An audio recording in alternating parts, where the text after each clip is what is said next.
Un saludo, amigas, amigos, y una invitación nuevamente a pensar en voz alta situaciones que nos atraviesan en la vida nacional o internacional social. Me parece que es un momento importante en México para reflexionar desde el ángulo de la resistencia civil,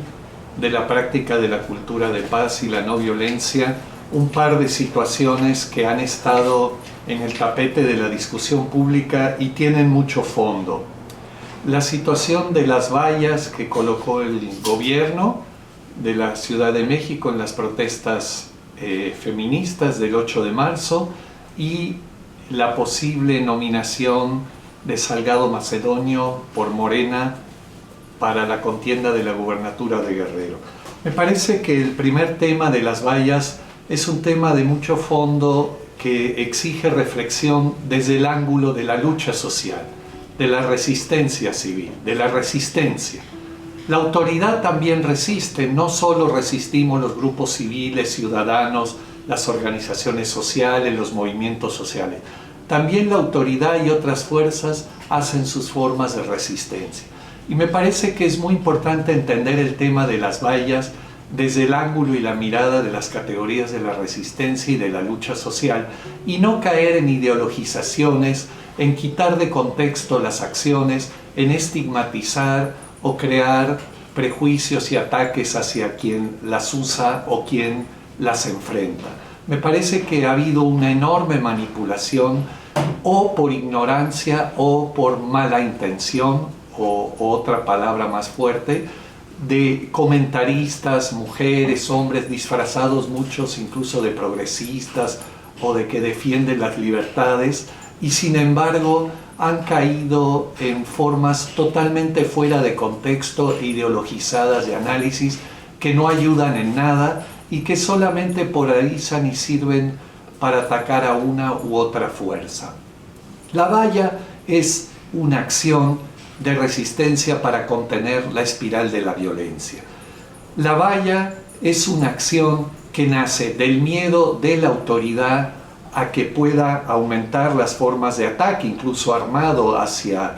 bienes materiales o hacia policías, y también es una acción que engendra miedo en los grupos que se movilizan por enfrentarla. Pero son dos formas de miedo que también ayudan a que no aumente la espiral de la violencia, la espiral del odio y de la guerra. Y eso es muy importante. La valla en sí misma no es ni positiva ni negativa. Todos colocamos vallas, fronteras, muros en nuestra vida personal, social, de pareja, familiar, laboral, en muchos sentidos, porque si no colocamos vallas y fronteras a situaciones de inhumanidad, nos atravesarían muchísimo más de lo que hacen cada día.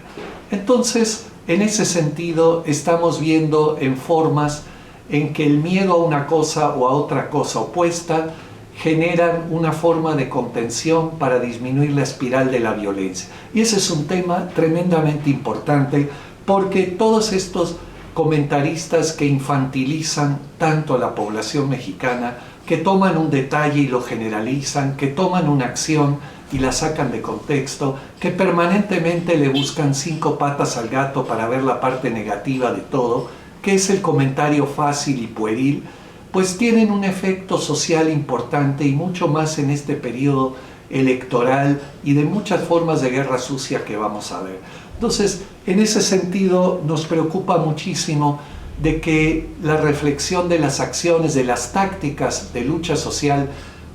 de las partes oficiales o de las partes opositoras no sean quitadas de contexto y se entiendan en su justa razón. La valla en sí inhibió acciones mucho mayores de violencia,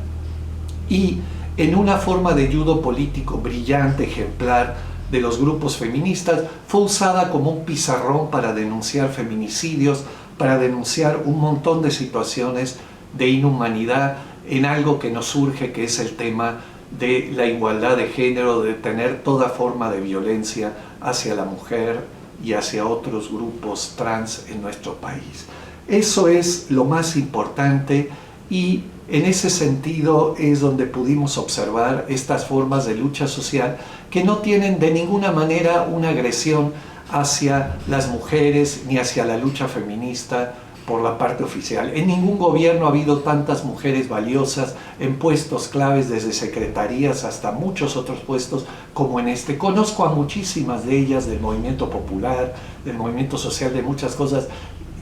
y son gente excelente, coherente y buenísima. Por lo tanto, no se vale usar este tema de la lucha social en un contexto ideologizado de otro tipo. Y además es importante tener claro que el feminismo, y como cada vez más grupos feministas lo dicen, no es solo una corriente de una forma de anarquismo insurreccional que tiene en el caos y la violencia un fin en sí mismo, sino que tiene muchas otras corrientes, y lo demostró cómo se transformaron esas vallas en pizarrones de denuncia tremendamente fuertes y claros contra los feminicidios. La otra situación que nos parece es importante es el nombramiento de Salgado Macedonio como candidato de Morena Guerrero. Hay una enorme confusión entre la relación del fin y los medios, que, como decía Gandhi, de una semilla podrida no puede nacer un buen árbol. Los medios tienen que ser tan puros como el fin, y se está haciendo un error muy grave de fuerza moral, que es la principal arma que tienen López Obrador, el gobierno y Morena para seguir construyendo las transformaciones que tanto necesitamos, y muchas de las cuales ya están haciendo, y otras, creo que como en el tema de los megaproyectos, están en el debe, y hay que detener muchas situaciones de errores que se están haciendo. Lo de Salgado, por más que se crea que tiene grandes posibilidades de ser el gobernador, la gubernatura de Guerrero no vale la pérdida de fuerza moral de Morena y de López Obrador. Y no es un tema de el manejo legalista de la ley, o decir que no tiene denuncias oficiales penales, porque denunciar en México tiene un altísimo costo y la gran mayoría pues no lo pueden o no podemos hacerlo. El caso de Cuauhtémoc Gutiérrez,